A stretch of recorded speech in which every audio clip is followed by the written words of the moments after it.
What's up, everybody? Welcome back to the fourth or third episode of the Wolfburger podcast. I don't know which one it is. It doesn't really matter because it's going to go up anyway and people are going to listen to it.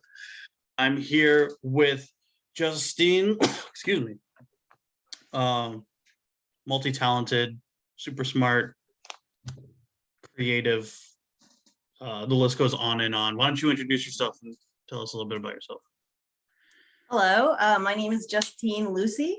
I am a tattoo apprentice at Black Hand Studio in Pompano Beach, and I'm also a registered nurse, licensed practical nurse. I specialize in cardiac step down, and I was front lines in the COVID units since the very beginning in an epicenter.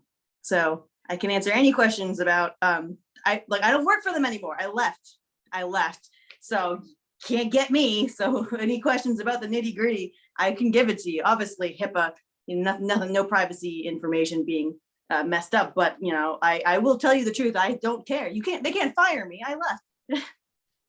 See, that's one of the big reasons like I want to do this interview or whatever with you, is because I feel like your story, to me at least, is like so super inspirational. Like you went from being a nurse on literally the front lines of the whole COVID thing and helping people out to like literally being like, you know what, this is cool, but this isn't what I really want to do deep down inside. And you left being a nurse, which had to be fucking scary. For reference, being people might recognize, I have Asian parents, so that's a who. And also I've been a nurse since I was 17 years old. So I got my license in practical nursing when I was still in high school, because I went to a magnet school. So I got my license in nursing when I was 17, and right into college, getting my bachelor's in science and nursing, and then right on to a step down floor, which is we're right down the street from the ICU. Basically cardiac step down is your one good night from either leaving the hospital or going back to the ICU, and that means you're on our floor.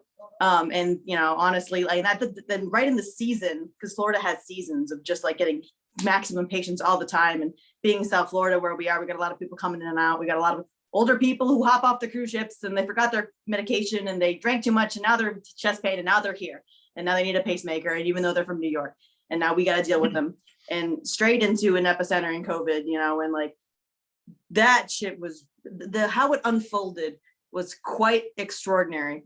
But going back to leaving my career, I was literally raised to be a nurse. Everything. My mother is a doctor from the Philippines. She came here to the US. She's a nurse here.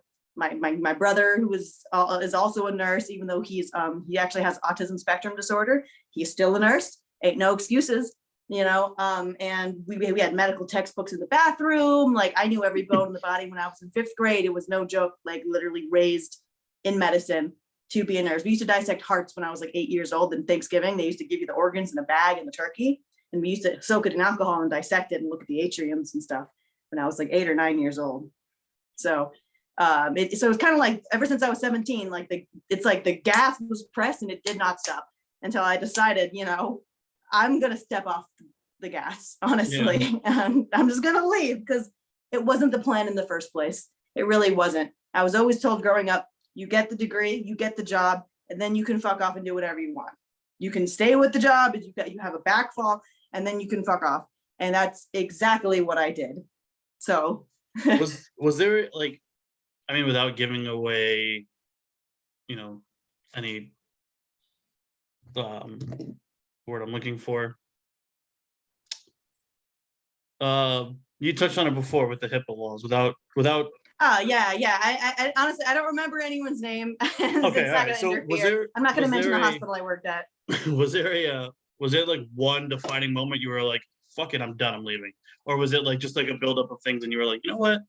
I did what I set out to do, and now it's time to go do what I want to do. Believe it or not, there actually was like a couple moments. It was on top of just the constant like months at this point. It was like I quit around right at the end of 2020. So I was there from all the way through, and there was just those months of just constantly, and like the patients being up our ass cracks, and just a lot going on, and management doing nothing. They cut the raises. Nobody got their evaluations. We got t-shirts. They put a sign out front. We got free Starbucks and McDonald's for like a month. That was cool until we got straight into us being attacked for being medical workers. And I'm Asian. Yeah, my mother is Asian. So not only do I got to worry about my mother, who was in her 60s, still working the COVID floors, not only do I have to worry about her getting sick and dying of COVID, her getting attacked for being a healthcare worker, and her getting attacked for being Asian. Like, there's no break. But back to the original question, I actually left about like within a day or two of them threatening to terminate me because of my sick days. Isn't that ironic? So we had signs up all over the place. They gave us like a couple extra call out days, but this is like a couple extra doesn't mean anything for COVID. So, and they have signs everywhere saying, you stay sick, stay home. You feel sick, stay home. I legit, some of the nurses in my cohorts, I talked to them and they legit are pretty sure that they had COVID in the end of 2019, but they came to work with a 103 fever because they just couldn't afford calling out. Like, what if they needed to use those days later, And Yeah. so I have several chronic illnesses and some conditions, so I do have to take a couple of days off. But most of the days I took off, which was 3, were during those COVID months where it was like, working 3 in a row, but you happen to be floating on the COVID floor. So now you're hit with like 6 or 7 patients. You are flying, and you were there for 13, 14 hours, no lunch break. You maybe sat on the toilet for 10 minutes. You can't work a shift the next day like that. And I work night shift. You just can't do it. So you have to call out. And I remember being called in and they told me that if I have one more call out, any reason in the next, in the next 3 months, basically, I would be terminated. So I turned in my 2 weeks the next day, because I'd rather leave than be terminated. And you're telling me if I'm in a car accident, if I'm literally dying, if I'm stuck in another state, whatever, I'm terminated. All right, then fuck you. Heroes work here. Fucking bullshit. It's such bullshit. We don't want to be heroes. We're not martyrs. We're not Superman. We're not Jesus. This is not what we're here for. We're here to do a job. It's a hard job that we're already underpaid for. And then we get saddled with all of this. And then, but you still have corporate over there being like, we'll give you a t-shirt if you don't have drinks by your computer. Fuck out of here, after they abandoned us for months saying to wear a bandana on the COVID floors if we didn't have masks. And it's just a lot of this bullshit, and I'm not trying to attack any of the workers there, like the smaller people, the people who bring in supplies, the coordinators in the hospital, they are nurses too, and they tried their hardest. It's really when you get up to those that corporate kind of bullshit, you know what I mean? That's when it really started getting really annoying. They sent out an email to tell us that the CEOs had taken a salary cut to help pad things. I'm sure. Yeah. I don't care. It was just, they just wanted to let us know. And it's just I don't care. We don't care. I'm sorry, you make you make 200,000 or 300,000 and now you make 150,000 for this just 1 year. Oh, you're a saint. Well, I don't care. Maybe you wouldn't have told us if it was for goodwill. Yeah, right. Yeah, if they just did it just to do it, they wouldn't have said anything. And at the time as well, near that end of the month, I was also talking to my mentor, Carlos Quevedo, Euro35 on Instagram. He's my tattoo mentor. And I was originally planning to be a tattoo apprentice and at the same time, work. And that was before COVID. And then COVID happened and it was this is not going to happen. And I really, for a while, it did happen. It was about 2 weeks where I was coming into the shop and working. But then I had a really drastic patient who was around 90 years old. And out of nowhere, he was walking back from the bathroom and he just decided to just hit the floor. I picked up his heart rate monitor as he went from 60 to 40, 10, 9, and was like, oh, all right, time to eat you into this bed. The dude came back. It was just insane. It was right in the beginning of my shift. And we got this guy and we got him back and we got him sent to the ICU. Really strappy Cuban dude. Honestly, Castro's not going to take this man down. Neither will Death, apparently, because he died 2 more times and came right back. So it's probably I saw it. Yes, this. He just came by to be just checking to make sure he's in hell. I don't know why. But in that same day, I think that literally that's the same day that I got that talk, that we're going to terminate you. And I was like, fuck you guys. I wasn't expecting to stay long anyway. I really thought I could stick it for maybe 2 years to, because the goal was to save money. So maybe stick it out for 2 years. So then I could leave and take a year off and just do tattooing. But this basically just expedited it, and I have a lot of guilt about it. a lot of my colleagues are still there, you know, and trying their hardest. And I truly stuck it out as long as I physically and mentally could. I really did. I gave it my all. As a new nurse, they threw me onto these COVID floors, and it's nighttime, so it's a skeleton crew. And sometimes I was the only step down nurse, and everyone else, you know, was like from all the other floors. So you had nurses that were normally in surgery suddenly on this floor, or they were in orthopedics. They deal with broken legs. They don't know why this person's having a stroke. That's not their specialty. You know, yeah, they learned it, but in school like 3-4 years ago. So like, and, you know, here I am and kind of, and I don't want to say picking up the weight, but you know, I was the one that went to all of the codes, you know, like because I was used to running to a code, you know, because that was what we did on our floors. And like, it was just too much. It was just a lot. And then the hypocrisy of being like, oh, you know, if you're sick, stay home and don't forget your mental health and talk to people. But then like, hey, you know, you look sad. Well, fuck you. You can still work, right? Yeah. You're still coming in, right? Yep. So what got you into tattooing exactly? Because I know like I've seen your drawings, and obviously I've seen your art. A piece of history. Yeah, what got you into to just art in general, and then what got you into tattooing? So I just the same time as I was a child. I used to be 7 or 8 years old, and I used to sit on my bathroom floor, and there used to be this mirror that looked like a cat, and I would draw it in the notepad over and over again. And I was like 6 or 7. So I used to draw mermaids in elementary school. I'm pretty sure I have autism. It's very heavily in my family, but being able to draw was an easy way to be like, hey, like me? It's like the thing where it's like, oh, in this project, you're going to draw something, and everyone would be like, yeah, Justine's in my group. Exactly, you know, and it's like, why, whatever. Even Mean Girls and stuff like that, you know, like they were like, you're weird, but then they'd be like, oh, but you can draw, like really wow. Like, hey, I know we don't sit with you at lunch, but we need you in our group.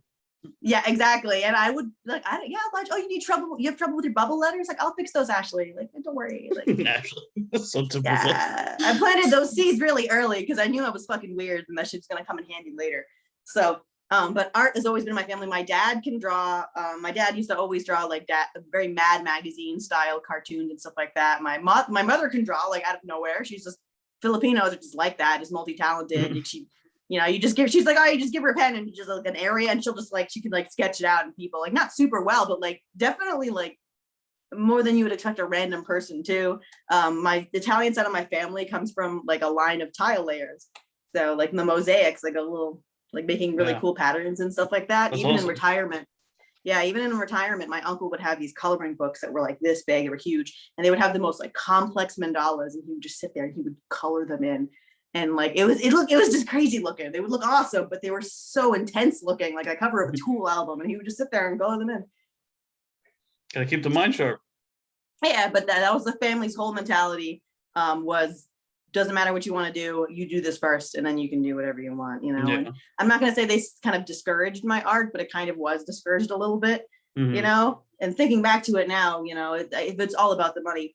In the 4, 5, 6, 7 years that I spent in nursing, going to school, and in my career, if I would have just done tattooing instead, I would have made the same amount of money like within 3 years in tattooing that I did my first year in nursing. And like I'm gonna make way more in tattooing than I ever did in nursing, you know. But it's that you know, it's that there's that risk with it of being an artist, you know. And there is like a struggle for that first year and a half, 2 years, like anything minimum, you know. You gotta struggle, kind of. You don't have to, but it's just what's gonna happen, you know. It's with anything. It's with anything that you're passionate about. Like you're not, I think people that get instant success in something tend to fail more often than people that struggle and then get to where they need to be, because it's like if you get everything that you need right away, it's like, well, then what the fuck else is there to learn?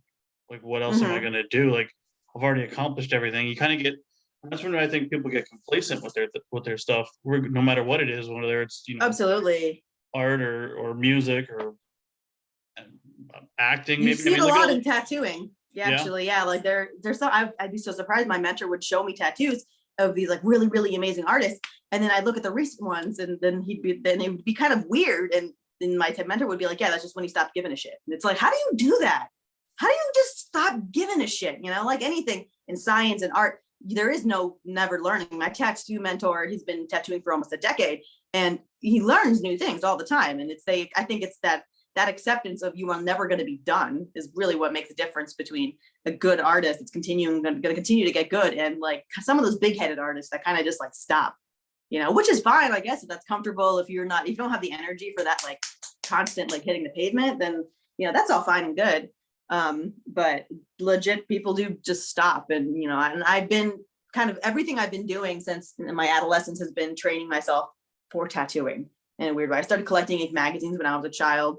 I do very heavy in like line art and line work, like because I started drawing because of manga and anime, and stuff. So like anything, there's very heavy line work, very clean line work, which is actually a really good base. I used to sell at anime conventions in middle school and high school.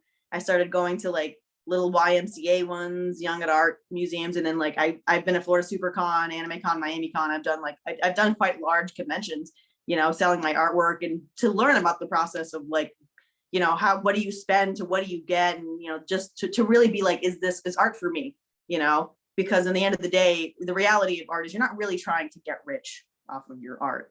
You're trying to just make a living, and then just to be able to be at peace to make your art. And that's just always like what it's going to be about until you get to that threshold. And going to a convention and technically spending thousands of dollars, and maybe the profit would only be like $300-$400 profit, like that, like that's fine. Like I made profit off of just, even if I didn't make profit, if you're just breaking even at a slight loss, I still like made stuff and people bought that stuff, and that's kind of cool. That alone is very cool. It's the same thing. I think, like, I mean, I've never in my life had an artistic bone in my body. My brother can, I mean, I don't know about now, but he used to be able to draw anything you put in front of him. My dad was the same way. My mom is very craftsy, like little crafts that you like find on Pinterest. When it comes to me, it was like my thing was always writing, and I love writing. so I put a lot of myself into that. And I feel like when I eventually started playing music, I mean, I'm not even afraid to admit it, and I don't think any of the guys that were in my first band will disagree. We were fucking terrible, and we eventually realized, like, oh shit, like we really fucking suck. We should probably do something about this, because no one's gonna want to play shows with us, and we can't play shows by ourselves. So like we kind of just like went back to the drawing board, and we're like, okay, like really looked at it, and we're like, why do we suck? Like why can't we figure this out? And we realized that like we all just thought that we were like king shit at Turd Mountain, and it didn't really work out. So we all kind of just like chucked our egos aside, and then like once we did that, it was like a whole nother like side of that the like music came out. It was just weird because it's like we started getting more shows, and more bands wanted to play with us, and people were actually like, hey, I actually enjoyed your band, not like, oh yeah, you guys were good, typical bullshit. So I get like what you mean when you say like, oh, I wanted to, even if I lost a little bit of money, like at least I got out there, because like that's the way it was with me. Like I was always, when I was younger, let me not say always. When I was younger, I was very like egotistical. I was a fucking whack job. Like I was out of my fucking mind. I thought I was like the best thing on earth. And as I got older, I realized like, fucking like I'm a nobody. I'm playing local fucking shithole bars, and there's like 3 people in this bar, and we didn't even invite them. They just happened to be regulars. So it was like, as I got older and played shows, and people would actually come up and be like, oh, hey, I really like your band. It meant more to me as I was older than it did when I was younger, because it was like when you were younger and someone's like, oh, I like your band, you're like, well, yeah, obviously. I mean, we're fucking awesome. But then when you're older, you gotta like, have that little bit of a concrete shield when you're an adolescent, because people are just constantly hurling Molotov cocktails at your ego because you're a teenager. Like you're just an easy target. Exactly. So when I got older, it was like people would be like, hey man, I really like your band. And it was so like every time someone would come up to me and say, hey, I like your band, especially with new arrival, when someone would come up to me and be like, hey, I really liked your set, it meant so much to me, because it just meant a lot that somebody random just happened to see us and be like, wow, I like that. And then B was really cool because I always played quote unquote hardcore music or heavy music, and New Arrival was very the opposite of that. Not to Hmm. say that it was like, acoustic folk songs, but Hmm. it was like pop punk. It was, all, like rock. And I remember when I joined, I told them, I'm like, listen, guys, like I'm not a singer, like I'm a Hmm. vocalist, but Hmm. singing is not my strong suit. And I remember just playing shows, and like the more shows we played, the guys in the band were like, "Hey, man, like you're getting better." And then like people at shows would be like, "Hey, I really liked your set," and it was just like, oh, maybe like all that practice is paying off, and now like okay, the last show we played there was 3 people, but now there's 6 people, and like oh Yep. now then the like a show that you play like a month from there, it's like now there's like 40 people at the show, and you're just like, oh shit, okay, like there's growth, and it's really cool to when you step back and you look at it. It's really cool to see. Have you ever had that moment where, like, with your art, where you were like, "Oh shit! Like, I've come a long way from where I thought I was." And Yeah, I think every milestone, absolutely. It's weird just because I don't know if it's being Asian or just like that tiger, like angry, like of just never being finished. Like it's not, and and I don't know. There is like no end goal, but then there is an end goal for whatever reason.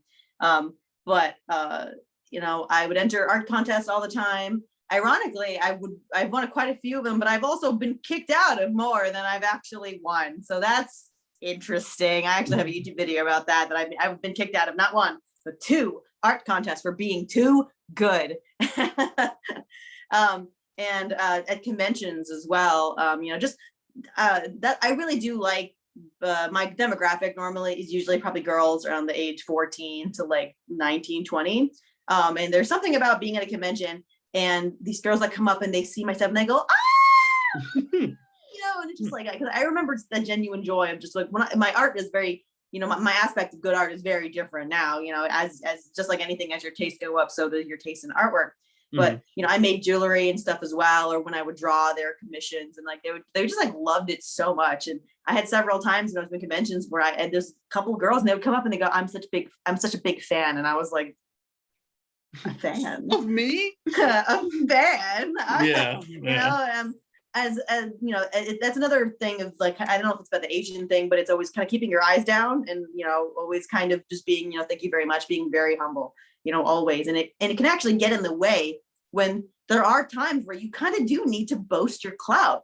And it can be very difficult to do that, especially online, because everyone else has already got their chests puffed up and they're walking around and shit like that. And you're like, and when you're good, but you don't want to be that weird person that posts like weird, like thirst trappy shit online, but what it's going to get likes and it's what people kind of want, but and it becomes a very difficult dilemma of, how to present yourself, which being an artist is no longer being an artist anymore. It's being an artist and, networking your social media. And if you want it to be that way, I kind of prefer to be, I'm trying to follow my mentor, who he's very low key.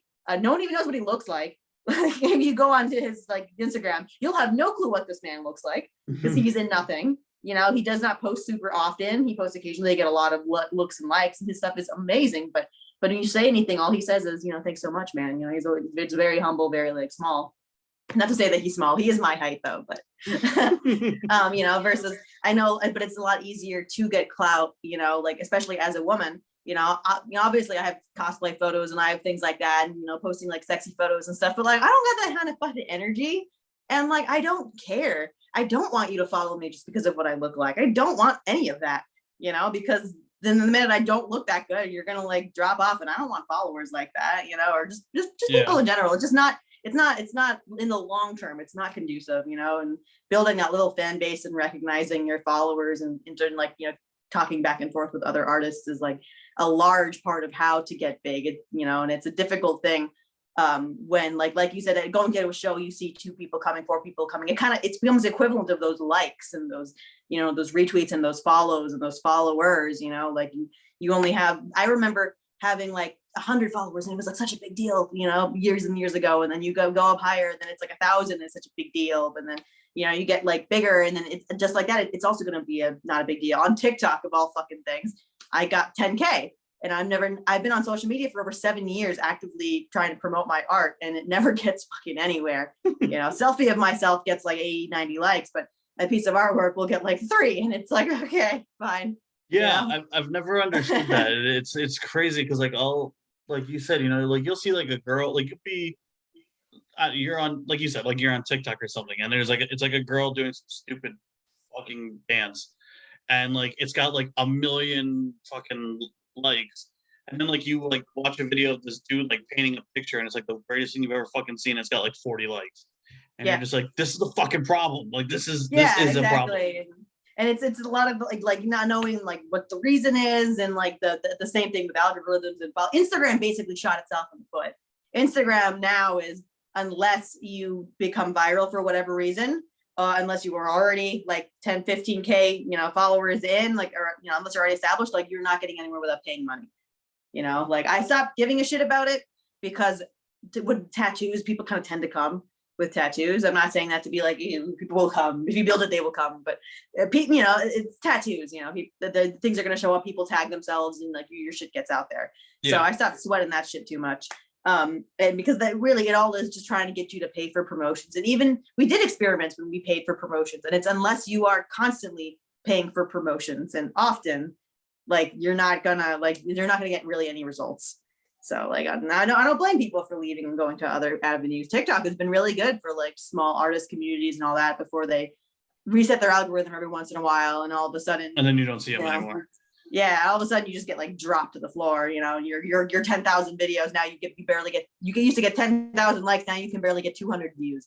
For whatever reason this shit happens. So it's very difficult as artists to navigate the internet because you don't know what to find your self-worth as. And you can have an artist, like we know musicians and stuff like that. It would be like, yeah, man, I'm so big. And when you look, so they got 20,000 followers, but maybe their posts only have like 4 or 5 likes on each one, or like, them personally, and they're like, maybe they're not that good, but they have all of these followers. So what does it mean? Like really, what does it mean? Yeah, no, especially in music, yeah, there's certain bands, and I'm not gonna name names, it's not my place, that I've played with, and I'm just like, okay, I don't get it, but apparently people out there do. Apparently people do, I guess. Yeah, like I'm just like, all right, yeah, like cool, like I was like, not for me. Like if that's your thing, then go for it. But I feel like when you have people that are in any kind of quote unquote scene, or just any kind, whatever, that are in there just because, I feel like that's when that's where the issues are, because I feel like that's taking away from the people that are there because they actually love what they do. Absolutely, yeah. And it can be difficult, and it can cause, unfortunately, it causes this kind of a hate cycle. I know, like there are a couple artists, and like, and I've felt that. I've never posted it, but like I've felt that of just like being like pissed off at like these really sexy girls. They're posting nothing but them in like gym shorts, and they're getting all these likes. But at the same time, it's like it's not directly affecting me, and it's shitty as an individual to, for whatever reason, just dislike people for doing well, and and so it becomes like a moot point, and to sizzle in it doesn't really do anything, and it sucks because you kind of want to sizzle in it, because it's so very clear and obvious. But in the majority, it is real though. Dudes are gonna like pictures of tits and ass. Girls are gonna like pictures of celebrities that they like. What I mean? Like, in certain things we know go viral. Cat videos go viral. Like there's certain things we know that are just gonna get people's clicks, and what they're not going to get clicks. And whenever there is something like that, something is going to come in and take advantage of it. And whether that be legit businesses who just like pretend, I all the time I get messages from like weird beauty places and tattoo related things, and it's not an actual promotion or sponsorship. They tell you, hey, reach out to us, and then like we'll make you a thingy, and basically all you do is get a discount. Yeah. And you have a code, and you can, and it's bullshit. Like that's more of like a, that's more of a sponsorship. That's not an actual promotion, which is like actually pretty cool. At least you get free stuff from that. And as tattoo artists, that's the thing that you can do, is you get big enough as an artist, and you can do promos for like art stuff, and like tattooing has so much stuff, everything from needles to cartridges to wraps to like machines and everything. can be sponsored for, like if you have, if you get chosen for it. Yeah. So when you decided, okay, I'm leaving nursing, I'm going to do tattoos. I know your parents were very, you know, get the degree, get the job, do it, then do whatever. How did they take it? Were they supportive, or were they kind of like, oh, that's probably not a good idea? I mean, I kind of did use COVID as a bit of a help, not helping that, but like, I can't see you, COVID, just, but I didn't honestly tell them for quite a few months. Hmm. And then even then I said it was like part-time, but in reality, it just sucked because ironically, I had a difficult time getting the vaccine because I left right before my hospital got it. Like I'm talking like days, and was like, well, okay, fuck me then. Like Yeah. I bet I did get it, but I didn't get it until like late this year. But it was kind of the same thing. They didn't really know. What they did was what I know was that they just think I'm losing money.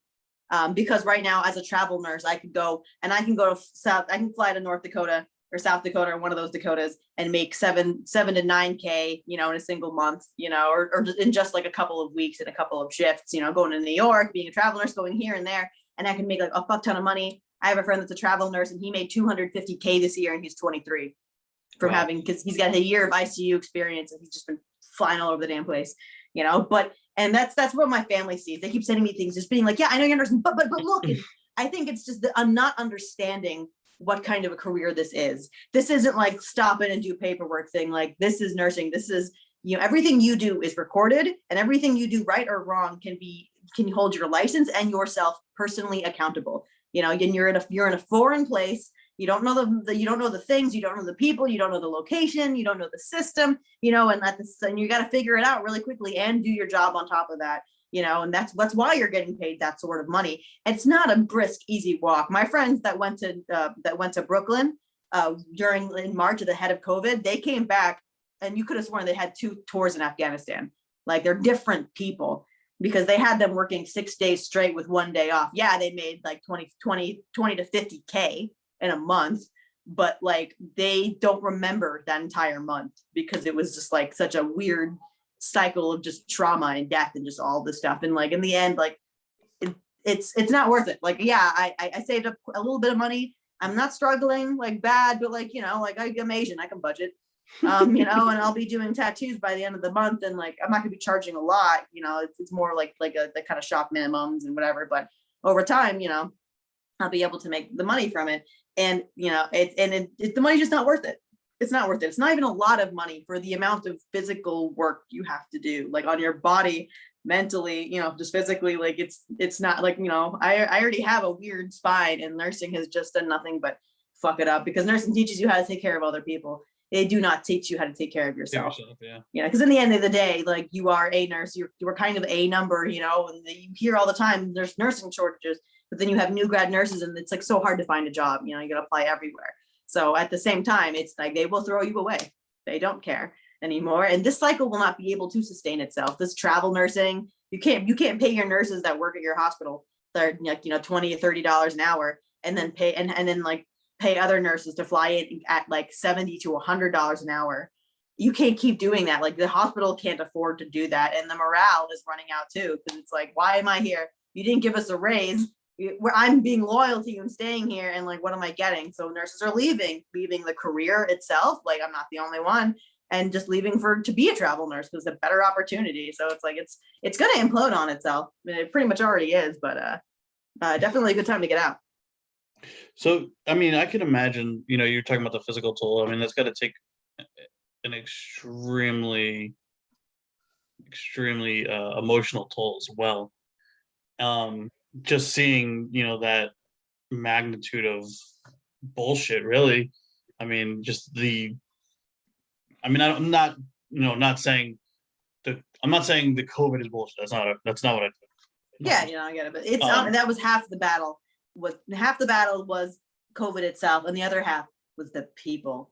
It Yeah. was just the people who were, who were against it, and that, like, like you literally like losing 4 to 5 people in a single day, having to go down to the freezer and remove all of the bodies and rearrange them so they would fit because no more would fit. And 2 more people just died upstairs. Like, what are you going to do? And then you turn the corner and then on the news, people being like, but is it real?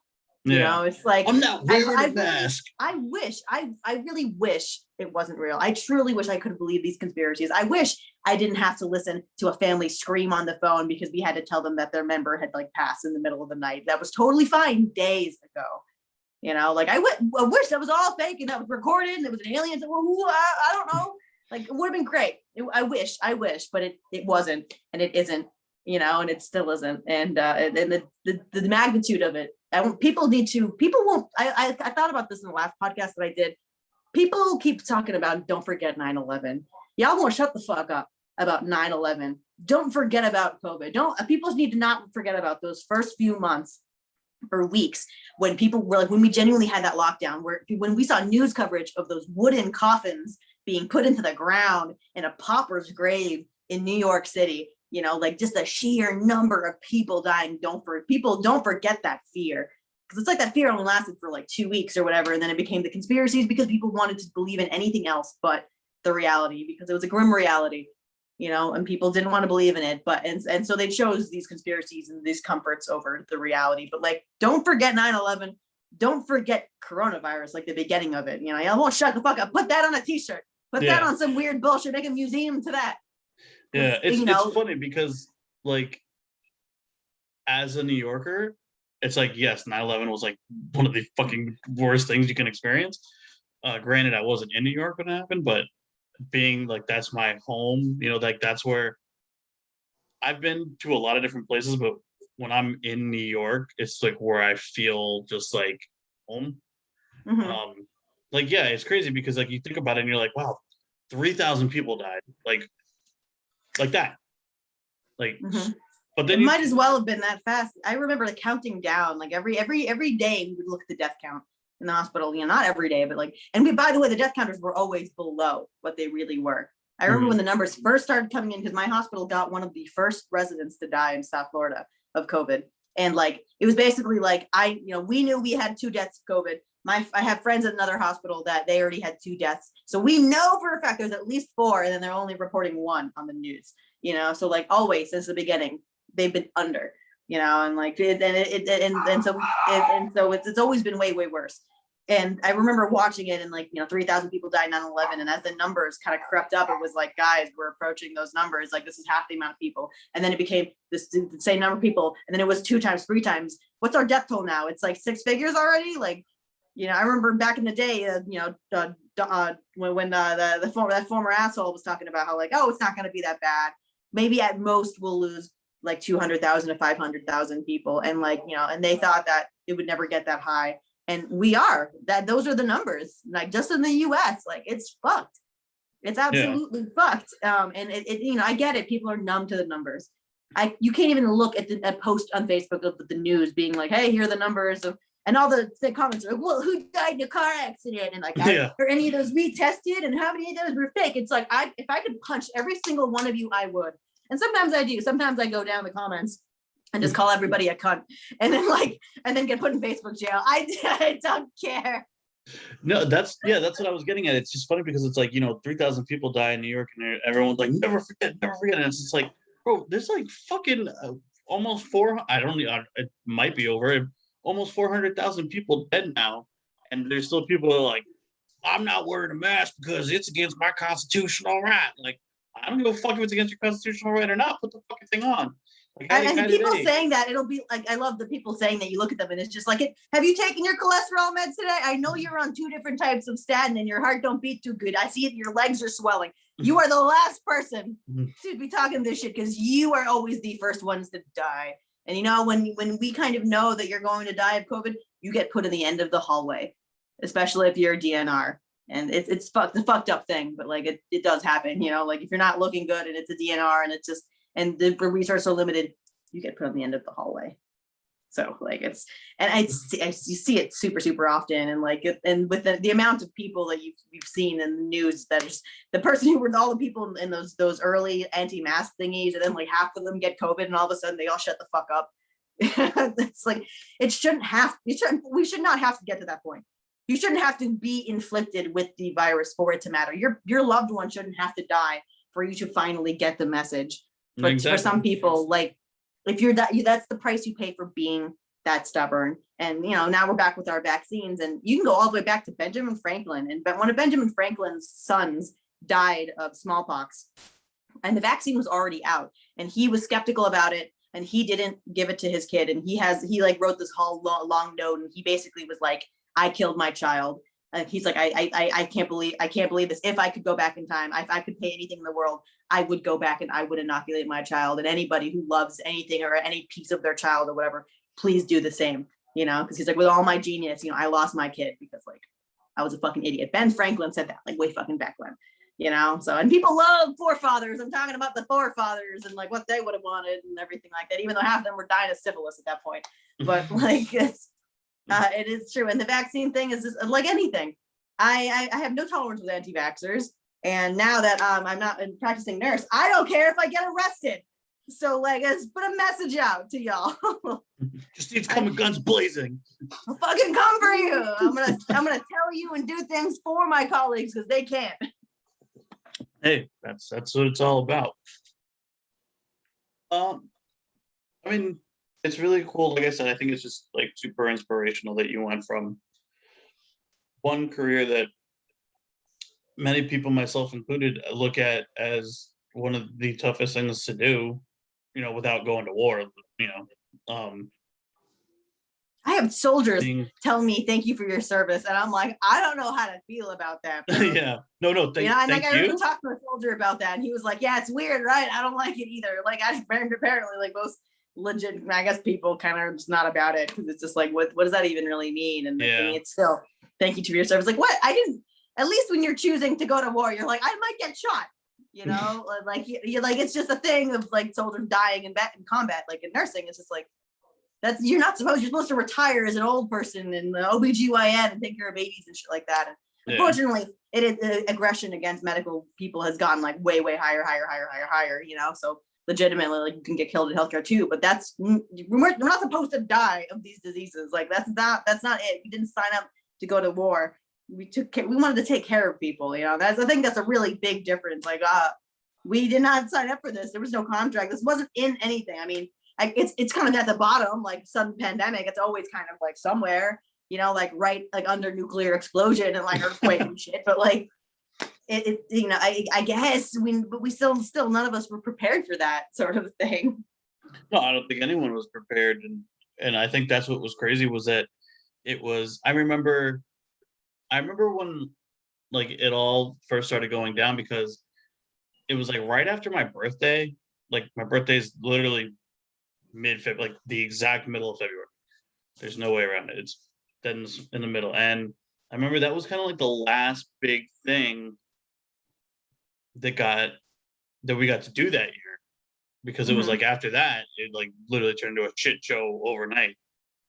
And I remember it was like my mom went to upstate New York like 2 days after my birthday. And they came, and she came back, I think like the first week of March, like right when things started to get like, out of hand. And it was just wild, because it was almost like within 2 weeks, it went from normal to absolute fallout. Oh yeah, it was a fire, and even us, like our heads were spinning. And also things weren't consistent, and that's a big problem as well. There wasn't like a national kind of thing. You had hospitals that were doing full mask and everything, and then I had friends in hospitals down the street that were like, they're not letting us wear masks because they didn't want us to scare the patients. At the same time, you're having, at my hospital with full-blown quarantine floors, and like, and the thing is, time is of the essence, and there wasn't time to lose, and we lost a lot of time with all the fuck ups in our government and everything like that. But I literally remember coming in one shift, and then we were told we had to wear masks in patient rooms, And then literally like I got off shift and like I come 7 hours later, I come back to work and they're like, now masks in all rooms. Everyone's wearing a mask, full precautions. It was like within 6-7 hours, it was like steel doors dropping. And, and at that time, in that peak time in March, my hospital only had 12 COVID tests. And this is a major hospital. And this was similar to many of the major hospitals and everything. We only had 12 COVID tests. They needed to be refrigerated and they took 24 to 48 hours for the result. So in that meantime, you were a Schrodinger. You do and you do not have COVID. And it was a mass panic because you could only give people the COVID tests like if they met every single fucking criteria, and then and the amount of exposures that we had, because we deal with COPD patients and everyone kind of had it. You didn't even know like if they were, who had it, but the amount of exposures that we had, because of not having proper testing or the test coming back negative or just, unforeseen things because people were throwing symptoms that we'd never seen before. We had no idea. We didn't know this kind of disease would cause strokes, micro strokes and all kinds of clotting problems and everything like that. Who would have known that flipping someone on their stomach would be the best for someone who can't breathe? Normally that's the fucking opposite, like weird shit. Like we had no idea. And so we had to have a quarantine floor that had to be slapped together in a matter of days. So I'm talking no trash cans. There's nothing in the rooms, like it's just like all chaos. You just gotta grab everything. It was the Wild West. And so those 24 to 48 hours, we have to keep you on that floor. Whether you do or you don't have COVID, you are on a COVID floor. So that obviously, as much as we try, there's possibility of you literally getting COVID from being on that COVID floor. And then we had to swab a dead guy because he passed and he had all these signs of COVID. And we're like, his daughter was in there like all up in his grill, like, and she's just walking around like haphazardly without a mask on, putting her shit on everything. And in the beginning, remember, we didn't know if it was only droplet. We thought it was, what if it was contact, So you didn't know. When we worked these COVID floors, we were given our one N95 in a paper bag. I still have it. I kept it because it's got my name on it and I drew a duck face on it, because I used that one N95 for a month. And these are masks that are meant to throw them away after a single encounter. So we had those, and then we got a regular mask that we would only get to have for like a week. We got like one every 3-4 days. Every week or so, we got a regular mask to put over N95. But working those floors, it's a 12, 13-hour shift. And these didn't leave our faces because you were terrified.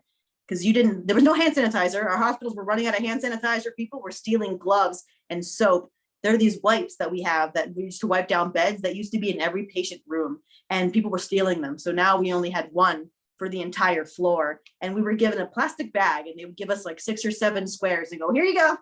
That's for you and your equipment and all your bullshit. Don't get COVID, bye.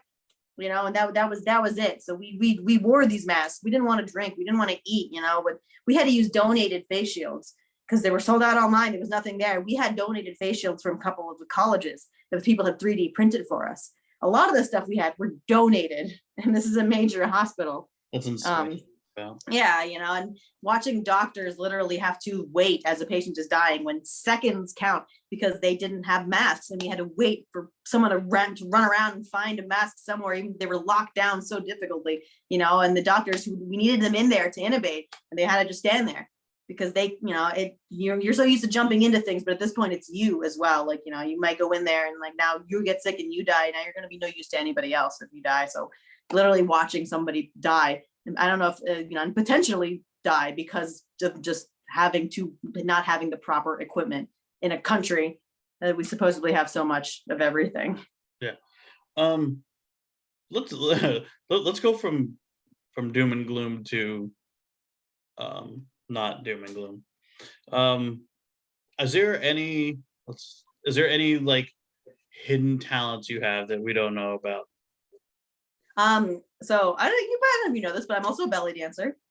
I've been a belly dancer since middle school. I perform with Lotus Tribal Arts. We used to perform at the Renaissance fairs, Camelot Days in Hollywood. That was our main thing. We performed 3 times a day there for those shows and shows all over the place. So I'm a belly dancer. So that's another like random fucking thing that I could do. I also did pole dancing for quite a while too. So I can also do that. I have this really cool thing called Ehlers-Danlos syndrome, which is basically I have a connective tissue disorder, which causes my skin to be like super stretchy. And this is the hallmark. You can like do this thing. Oh yeah, I know what you're talking about now. Yeah. Well, but I can look at also you throwing do gang like signs up.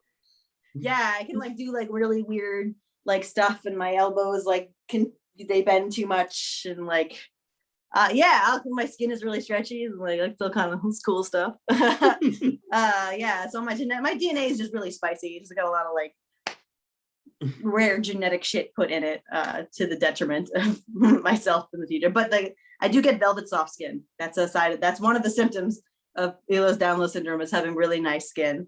I used to just think it was because I was Asian, but it was just a genetic disorder. Because people ask, they'll be like, "How does your skin look so good?" I'm like, I have a connective tissue disorder, and they're just like, "Oh, sorry, no mind. Tips, no tips. I can't give tips unless you can change your DNA." Yeah, get a genetic disorder, you'll be all right.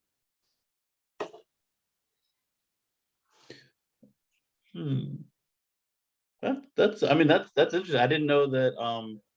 Like I knew you did Renaissance Fair and all that, but I didn't know what you were doing there. I just thought you like were just one of the people that like dressed up and walked around, like yelled at people. Oh yeah, no more than that. Yeah, for sometimes we are. That's Adam normally. Actually, he's. I can see that. Yeah, but I started belly dancing before. Me and my boyfriend started dating, and I kind of brought him into it. And his mom really liked belly dance. She became one of the belly dancers also. Oh, nice. I did have to leave dancing like quite a while ago when I started going into nursing school, and it got really heavy. I just couldn't do any of those things, Mm-hmm. So I couldn't perform like anymore because I couldn't go to the choreographs, and I couldn't go to the classes anymore. But I'm still always there. I'm still very big into that community. I used to cosplay as well, so I have a lot of cosplays. Marceline and Vampire Queen, Princess Kita, Shigo. Then that goes into a lot of the cosplays that I did were, and I'm not gonna say it's a weird thing growing up. It's I remember me and my sister were both really brown, and we also loved cosplay, and we always felt like brown gang. Yeah, right. But we always felt like we couldn't cosplay certain people just because it wouldn't look as good, and it's a fucked up thing. And like we shouldn't have been thinking that way, but kind of society like makes you think that way. And like there's a lot more positivity now to it. Yeah. But being called the brown version of something when you're just yourself, it's like fuck you. I guess I could only be Korra and like Katara and like even when I used to be a party princess too. I used to work for this company where I would dress up and like be I was usually like the Little Mermaid and like Jasmine because I could belly dance. They'd make me sing. And stuff, but like they would always have me as Jasmine, and like one time they had me. It was between me and a friend of mine, Jessica, who was a very light-skinned lad, and me, and it was Pocahontas and Strawberry Shortcake. Well, I can imagine who was who. Yeah, so so she got to be Pocahontas. She had to wear a wig and everything, which is really funny because I at the time had naturally dark long hair. But I was a cute fucking Strawberry Shortcake. I looked real fucking good. So like I was really cute. I did my job though. So, but and then they found out I could face paint, and then they like threw me in the trash, and they were like, "You're only doing that from now on." Oh no. So, and was like, "Thanks. Get paid the same amount of money, but have to like face paint 30 squirming kids as they cough in my face." No. It's so funny because I just picture the kid sitting there with like the brush. He's like, "Oh, they're the worst." You'll be doing it and they'll be like, and you'll be like, "Can you stop moving?" They'll be like, "Can you stop saying that?" I'll be like, "Then stop fucking moving." All the time, Trying to pin Spider-Man on your face, you little shit. Stop moving. Yeah, they're kids, and kids always want the same thing. The guys that tend to, you got Batman, Spider-Man, Superman, tiger, lion, dog, cat, unicorn, butterfly, princess crown. That's it. Kids sit in the chair and then what do you want? They go, you want to be a tiger? No, you want to be Spider-Man? Yeah, Spider-Man. All right, done deal. Like you just kind of guide them. Yeah. Here's your webs. Yes. Yeah, really easy actually. But they were making a lot of money off of me and like for no reason, just because it was their face paints. Like, bitch, I left and I got my own face paints. Yeah, there you go. That's the way to do it. And then I started doing volunteer face painting events, and I got more money from tips volunteering to face paint than I did getting paid to face paint. So like it also makes me look good, but whatever. I have a flawless resume until you look at me. When because I see you're pretty covered in tattoos. Yeah. When did you, or what was your first tattoo? Well, my first tattoo I actually gave myself, and it's this little triangle right here. It's a triangle with like a line through it. Mm-hmm. And then it used to be, and there's like an extra dot, and that's actually a fuck up for me practicing tattooing. We call them party dots, and it's when you fuck up and you accidentally tattoo yourself. Nice. Yeah, it's synthetic skin. It tends to like the needle bounces off of it. But and I stick poked that when I was like 16 years old. I also have like a random line here because when you get a brush, you want to test it like makeup. So I'm like, let me test it. And I drew a random line in the middle of my hand. And then I went, oh no, that was a tattoo. And then I tried everything. I tried burning it out and cutting it out. It wouldn't come out. It's in there. But that was my first tattoo. I did myself, and that's a lot of tattoo artists. That's their first tattoos. And my second tattoo is this little Totoro. Oh, nice. Yeah, little Totoro, and that's all my tattoos. Besides this arm, this like piece here is done by my mentor. So that's all. That's all my tattoo artist. My tattoo artist is also my tattoo mentor. So his artwork is obviously like really good. He does not fuck around with detail and wall-to-wall color. He also does all of Adam's, my boyfriend's, tattoos, and he's wall-to-wall covered. I just have the Oogie Boogie up in here that needs to be finished. Yeah, and I have the wheel right here, his little torture wheel. It's gonna suck. It's gonna suck. Yeah, I got stuff on my thighs, on my legs, and stuff over here. Now, I flew to Maryland to get this done. Yeah, what is that? That's your left arm? I mean, we're kind of. Yes, this is my left arm. I know that piece like means a lot to you. I mean, I'm not saying that none of your tattoos don't mean anything to you, but I know that one specifically means a lot to you. So you want to explain a little bit? Yeah, so this up here is a Filipino tattoo. It's 3 orchids, and then there's a medal. My grandfather was in the first Asian Olympics back in like the 1950s. He had a whole bunch of awards that he won for the Philippines. So that's actually one of his medals. It actually does say the Philippines on it, and it has a little volcano and like an ethnic person's face on it. Oh, it's from actually one of his medals. And the orchids are for my grandmother, who died really early. She's where I got my middle name from. She was the matriarch of my Filipino side of my family. I'm mixed race. That's why only one of my arms is the tattoo. So this is done by Ayla Rodas, and she is actually part of kind of like a Filipino tattoo revivalist. There's a lot of ethnicities that are trying to revive the tattoos and cultures that were stamped out by colonialism and just general, honestly, it's Christianity, but just that general thing. And so she was taught by a couple masters. She can do the hand pokes and like everything. Oh wow. So it's one of those just like Maori tattoos and Polynesian tattoos, or just any of those Austro-Eastern tattoos. These all are significant. And so when I got it done, you don't even know what it looks like until it's done. Because you tell the artist, what your story is, things that matter to you, and kind of what kind of things that you want. And they put it together for you based on history that they can look up. The codex is written by the Spanish in the 1400s when like people first arrived, and unfortunately there isn't a lot left. So a lot of this is taken from pottery and stuff as well, because besides a couple of drawings of specific native people, like everything else was wiped. Like they really truly wiped everybody out. But this is a Visayan Filipino themed tattoo sleeve, and it's got several elements in it. So this big sun right here, this is the sun or the mother flower. It represents mother or the matriarchy, because my family was very matriarchal. This right here, you'll see this pattern commonly in a lot of other cultures as well. It can be seen as the waves, or in my culture, it's seen as the crocodile teeth. And it's supposed to be interlocked. And it can be seen as crocodile teeth, or it can be seen as, in some cultures, like a confusing pattern that confuses bad spirits.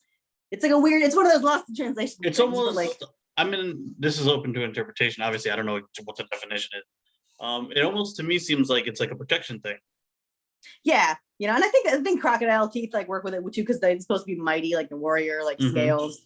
And so these are like mountaintops to mountaintops, and this signifies the stars. So it means like travel between lands, so that's like a really cool thing. Really cool. Yeah, these lines here, this means kind of like education, because it's like plants in the sun, and it's kind of about like continuing education and like passing things on and growth. And like, these up here, these represent like the volcanoes of the Philippines and the stars above, and it's like homeland. So yeah, and these are all very really cool. Yeah, and these are all very loose interpretations as well, because like anything, a lot of it was destroyed. There was not a lot of things super written down, and there's a lot of things that you can only infer based on its similarities to other similar Austro-Eastern Asian cultures. So So a lot of Filipino tattoos, other ones, they go vertically, they go this way, Visayan, that's how you know it's Visayan, more specifically, it tends to go like longitudinally. And Isla, you can follow her at Isla Rodas on Instagram. She's actually going to come out with a bit of a book soon, from her knowledge that she's gathered from her research in Visayan tattooing and some of the tattoo Filipino cultures that were kind of that gone extinguished, with her own patterns and her own like things. And she's awesome. She's got her whole she's got everything all done. I think she was part of the she was originally, they were called the four waves tribe. It's like a square with like 4 waves in it. They're on TikTok and Instagram and everything, and those are her original mentors, and that's where she got her pieces and stuff from. Unfortunately, sometimes sometimes things can become a bit of a boys' club, if you know what I mean. So she kind of parted ways with them, but all is good. It's just kind of the way of the art world. So but that's a significance of this. I don't know if I'm going to continue it. I'm going to get a chess piece soon, so I'm probably not going to continue it. But the cool thing is things can be added, because what she did was she would do certain bands and then she would tattoo them and then constantly change my position.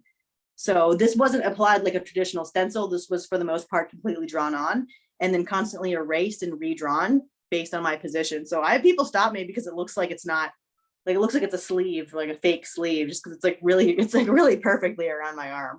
Yeah, so no, like, it really it's fucking is. brutal. All of this was brutal. I flew up and got that done in 2 sessions. I flew up and I was there for like 2 days and I just got it done. That's awesome though. I mean, do you have any idea what you're gonna get on your chest, or you're just I'm gonna get, something? my mentor loves Art Nouveau, like Alphonse, just really pretty ladies with a very heavy line art, very flowy hair, just really nice, just things that really translate well into tattoos. And my mentor loves that. I love that shit. So I was thinking of something like a really cool chest piece that had like a really pretty woman in it, like something a little Asian, and then like something death, something like a skull. I told him make it pretty, make it spooky. So like, oh, there you go. Yeah, so that'll be cool and to go into things. So he loves doing. I got a really big chest, so like that sounds weird, but like that's another part of like my thing is I just have a really broad chest. So. I have a big chest. Got a lot of fucking real estate here. Yeah, me and another female artist were talking about that. They're like, if we could delete titties so we can have more tattoo space, that would be great. But we don't care. We're like, gonna fuck these organs, take them. Like, get more tattoo space. More tattoos. Yeah. I mean, you can get them tattooed. I've seen chicks with them tattooed. The flesh on the skin of the breast is not very good for tattooing, unfortunately. I mean, I don't know. I don't have mine done. Yeah, but like you're a dude, look, and so you got your shit flat, so you really could tattoo everything but nipple. As much as you would think. Yeah, but like you can't get a face and have like 2 weird droopy eyeballs, Oh like, yeah, it distorts. It distorts the flatness of like the image. Right. I mean, if I was going for like the cartoon googly eye, I think it might work. Yeah, exactly. Like if you legit were like Slimer or something from like Ghostbusters, but like it's otherwise it's gonna throw the whole vibe off. Yeah, this is true. I just spilled fucking monster on myself because I'm a toddler apparently. After this, Justine's gonna paint my face. I'm gonna cough on her face. Yeah, only if you're vaccinated. I am actually. Okay. I got my one and done. Right, I love this one dude on this TikTok was like, is the pandemic over? Can I go outside and lick a payphone? I miss doing that. Are you telling me that? Can I go outside and lick a payphone? I don't know if I'd lick a payphone before pandemic. Yeah, I don't know about the licking or the payphone part. Like, yeah. First of all, you gotta find one. Exactly. Then maybe it would be so rarely touched, it would be safe to lick. It might be. It might have been not touched in many a moon. It's the Matrix. They got aware of it and they started taking rid of all of the, the phone booths. Keanu Reeves was on that phone and all of a sudden he was like sucked into the phone. They caught on. We kept trying to leave, so they they took away all the phone booths. That'd be crazy if that's how it really works. That's how you get into like Harry Potter, right? Like either you call the phone or you stand in the toilet and like you go into the Ministry of Magic. Oh shit. That'd be wild. So I'm gonna start traveling. How'd you get here so fast? Fucking sewers. I'm a Ninja Turtle. I mean, I think we touched on everything. Unless there's anything you want to plug or say to the world, or Followers would be nice. Like we were talking about before, it's a real struggle as an artist because unfortunately it's one of those things where it's like until you get to that like higher point, like it's just a struggle the entire time, like getting up there, especially with just like art not being seen as very lucrative as compared to artists and individual people. So because artists tend to be exactly that, independent. So companies don't like that because they can't kind of put their hands all over you and do stuff to you. So any sort of support is fine. I'm Justine Lucy, with 2 Y's on Instagram, Captain Starfish on TikTok. Just because, and that's honestly all the places that I post. I will be starting to take clients at the end of the month. If you want to check out the studio, it's at Black Hand Studio. We're located in Pompano Beach. It's technically Deerfield, but it's also Pompano, whatever, it's cheaper. And we have several fantastic artists. We have Pablo Savadera, Juan Pablo Arts, art by Kayla Rose, who does kawaii, like pastel artwork, and Carlos Quevedo, Euro 35, who's my mentor, who is awesome, that does all of my artwork. Yeah, but that's it. Thanks for watching. Thanks for having me. Yeah, no problem. Anytime when you start tattooing, you come back, let us know. And oh yeah, anytime if y'all got questions, and I do have such a wide range of information, so a lot of things, everything, because from anything science related really to mycology related to like nursing, to the virus itself, to COVID itself, to like tattooing, if you want just a tattooing kind of episode asking about like common questions in tattooing, like what to not to get, how to piss off your artist, how not to piss off your artist, like at the end of the day, just show up. That's it. Just show up. Don't be a bitch, you're like, and listen to us. You're like 80 to 90% of the way there. Like, yeah, that's it. Just show up. Just don't be a bitch and listen to us. That's it. We try to be as polite as possible, but if we're trying to low-key tell you your idea is going to look like garbage and I'm trying my hardest to fix it, please read the tone. And we're totally I give aware. Freedom to the artist. Here, what you're doing, I don't. Unfortunately, a lot of people come in and they have this attitude of being like, well, I'll just leave and go to someone else. Then go. Yeah. We don't care. Like really the big artists that you're waiting for that you want to go to, we don't care, honey. Got 3 or 4 like things in the mail or whatever like that. Like if you were coming to us for a professional opinion and we give it to you because you like our artwork and stuff like that and you want something else, then leave. Then just take your finger and cock it like that. Yeah. There you go. All right. Well, that was fun.